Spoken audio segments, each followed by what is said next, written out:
Welcome my dear little friends. आज हम एक नए विषय पे अध्ययन करेंगे और उस नए विषय का नए टॉपिक का नाम है ट्रांसफॉर्मेशन।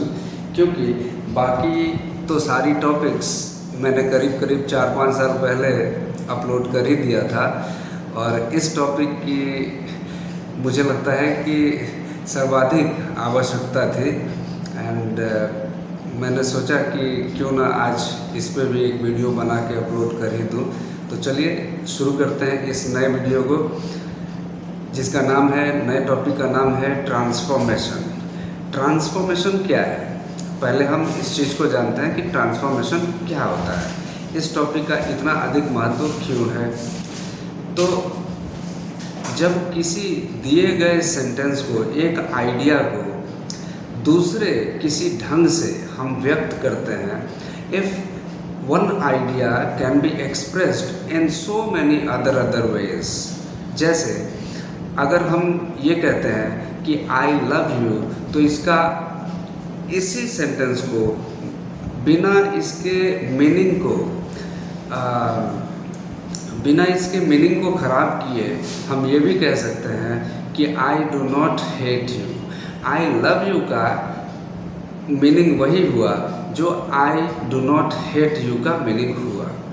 ये तो आप बखूबी समझ सकते हैं कि द मिल्क इज़ वाइट, तो इसका मतलब हुआ कि the milk is not black. Milk is white का मतलब हुआ milk is black. I do not hate you का मतलब हुआ आई लव यू। तो जब एक सेंटेंस को उसके मीनिंग के साथ दूसरे कई तरीक़ों से जब हम कहने की कोशिश करते हैं और कहते हैं, तो इसी कला को हम लोग ट्रांसफॉर्मेशन कहते हैं। Without altering the sense of that given sentence, when we try to convey the same sentence by using different structures.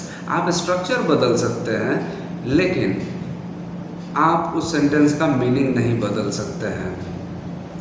जैसे बहुत सारे सेंटेंसेस बुक में दिए गए हैं, उनमें से मैं एक आध लेना चाहता हूँ बुक में से और उसकी मदद से आपको समझाता हूँ।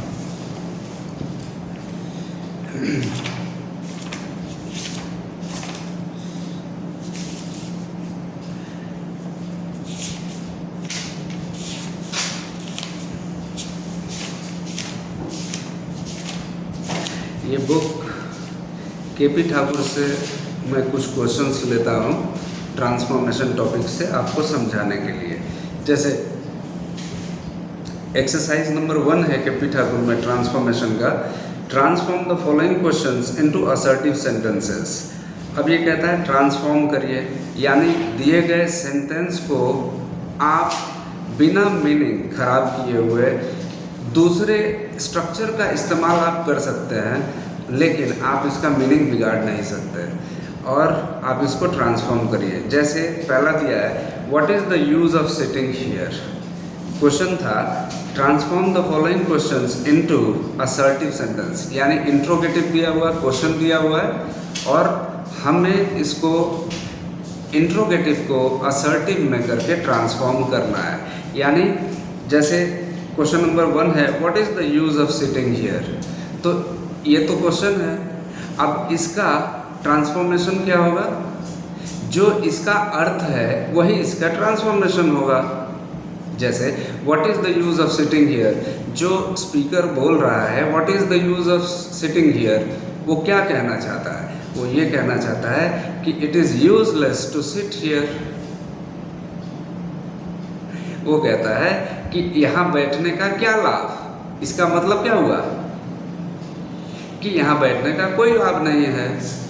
तो जो उसने कहा वो इंट्रोगेटिव में था और जो मैंने ट्रांसफॉर्म किया वो असर्टिव में हो गया, है ना। तो इसी तरीके से दूसरा भी एक क्वेश्चन है, does anyone like paying taxes. तो इस क्वेश्चन के अंदर ही इसका आंसर भी छुपा हुआ है। अगर आप ठीक से देखें यहाँ कहता है does any one like paying taxes, क्या किसी को टैक्स भरना अच्छा लगता है? आप बताइए, अच्छा लगता है? तो जो आप सोचते हैं कि नहीं, नोबडी लाइक्स पेइंग टैक्सेस, आप यही सोचते होंगे और यही इसका ट्रांसफॉर्मेशन है। तो अब आप ठीक ठीक समझ पा रहे हैं कि ट्रांसफॉर्मेशन वो कर रहा है कि स्ट्रक्चर आप बदल लीजिए लेकिन मीनिंग नहीं बदलना चाहिए। अब तीसरा क्वेश्चन है इसमें, shall we ever forget her beauty. Question है, क्या हम कभी उसकी सुंदरता को भूल पाएंगे? यानी ये कहना चाहता है कि हम उसकी सुंदरता को कभी भूल नहीं पाएंगे। तो यही तो हमारा ट्रांसफॉर्मेशन है, इसी को ट्रांसलेट कर दीजिए। क्वेश्चन है shall we ever forget her beauty, तो ट्रांसफॉर्मेशन होगा we shall never forget her beauty, right.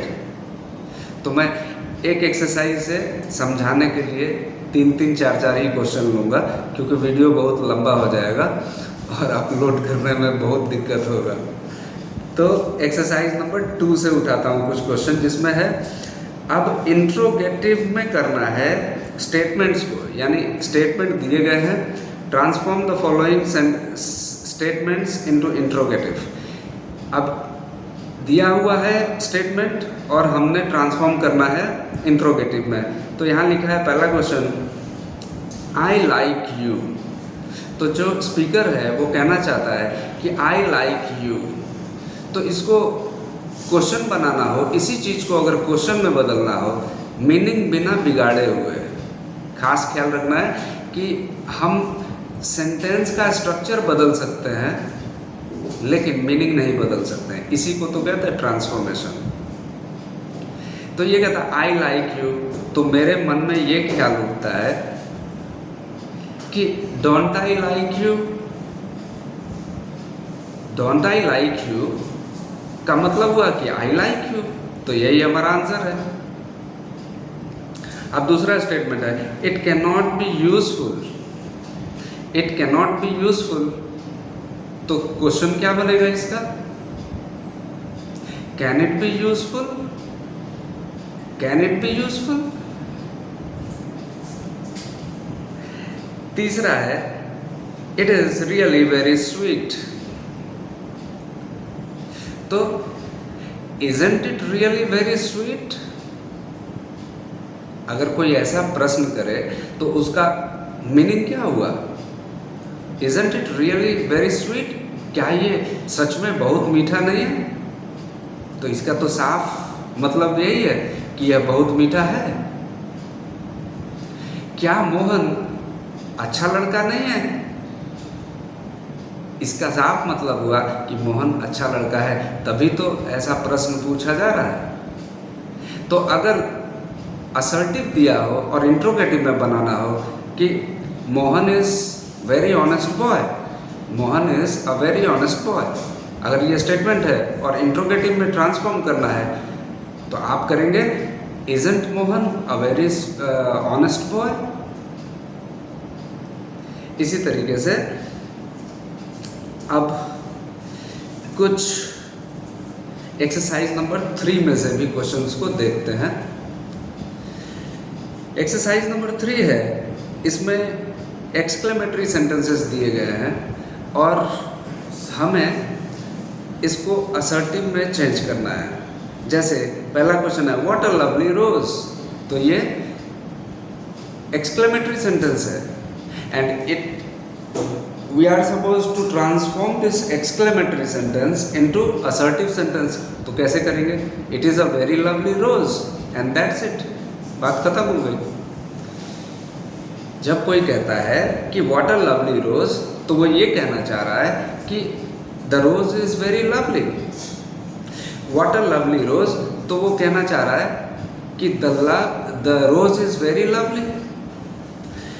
how sad she looks, exclamatory है, इसको असर्टिव में हम कहेंगे she looks very sad। Number 3 how hot it is, तो इसका ट्रांसफॉर्म्ड वर्जन होगा इट इज़ वेरी हॉट, आप वेरी अपनी तरफ से लगा लेंगे ताकि मीनिंग को मेंटेन किया जा सके। हाउ हॉट इट इज़, इसका मतलब हुआ इट इज़ वेरी हॉट।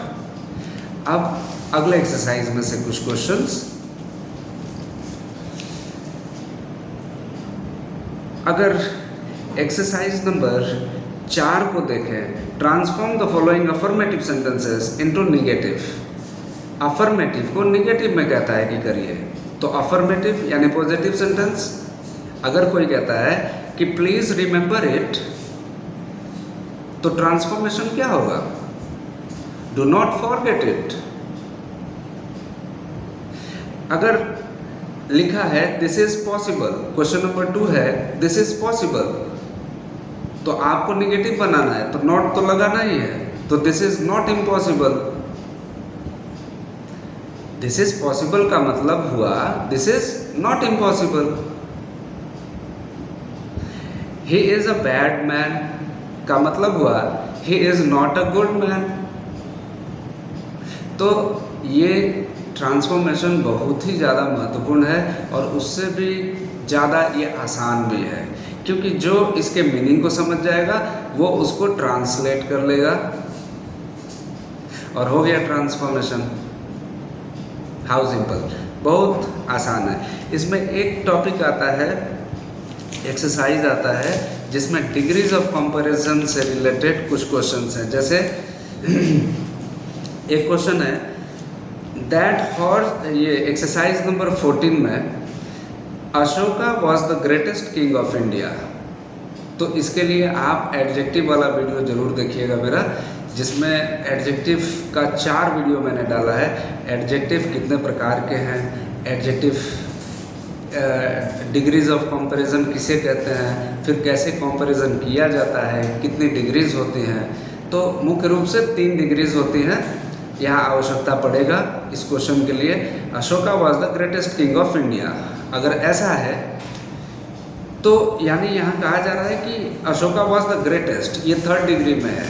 किसी एडजेक्टिव को ग्रेट, ग्रेटर और ग्रेटेस्ट, पहला डिग्री पॉजिटिव, दूसरा कंपैरेटिव और तीसरा सुपरलेटिव, यानी सबसे अधिक का भाव दिखाता है जब EST लगता है। किसी एडजेक्टिव में EST लग गया तो वो अपने 3rd डिग्री में चला गया, यानी वो सबसे महान राजा था। इंडिया का सबसे महान राजा अशोक था, ऐसा लिखा हुआ है। अब now if we are needed to transform it, question था इसका, change the degree of comparison with following as many ways as possible. तो भाई डिग्रीज ऑफ कंपैरिजन तो उसकी 3 ही डिग्रीज होती हैं, एक पॉजिटिव, एक कंपैरेटिव और एक सुपरलेटिव। तो एक तो ये दिया हुआ है, और द ग्रेटेस्ट को देख के, इस एडजेक्टिव को देख के पता चलता है कि ये 3rd डिग्री में है, यानी सुपरलेटिव डिग्री में है। तो अब पॉसिबिलिटी 2 की है, या तो पॉजिटिव डिग्री में जाएगा या तो ये कंपैरेटिव डिग्री में जाएगा। तो चलिए बना के देखते हैं। पहला पॉजिटिव डिग्री में भी बन सकता है कि no other king of India was as great as Ashoka. Positive degree में एज और एज लगा के आप बना सकते हैं। ये डिस्कस किया हुआ है डिग्रीज ऑफ कंपैरिजन वाले टॉपिक में, उसको डिटेल में आप जाके देख सकते हैं क्योंकि बिना उसको समझे जाने हुए ये डिफ़िकल्ट मालूम पड़ेगा टॉपिक। तो Ashoka was the greatest king of India दिया हुआ है, सुपरलेटिव में कैसे पता चला? द ग्रेटेस्ट को देख के। और एज ग्रेट एज मैंने लगाया कि no other king was as great as Ashoka, तो ग्रेट पॉजिटिव डिग्री है और ग्रेटेस्ट सुपरलेटिव डिग्री है।